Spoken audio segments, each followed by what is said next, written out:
This is the automatic mason jar sealer. This is everything you did here in the box. This is the actual sealer right here. You'd see it's got the power on right here. It's got the USB-C charging port. And then when you activate it, it lights up right here. You'd see it just showing 56% battery. And then you can see it starts functioning right here. Shows the countdown right here. And just power it back off that way. It shows the battery power again. This is what it looks like inside here. You can see the nice seal it has right here. Then it has the lock and the unlock right here. So it easily changes right there. And then you get these accessories right here. You get the lids where you can write the type and the date on here. The different size lids. You get this USB-C charging cable.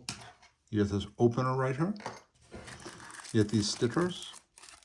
And then the easy to follow user instruction manual, very easy to use. This is a really great machine. So if you're using mason jars to store things, you absolutely want to get the sealer. Just a nice addition to your preparations for the mason jars. For your kitchen area, it does not take up too much room. Just a really nice overall product. So again, definitely want to check this out. It's the HT POW Automatic Mason Jar Sealer. Highly recommend checking this out.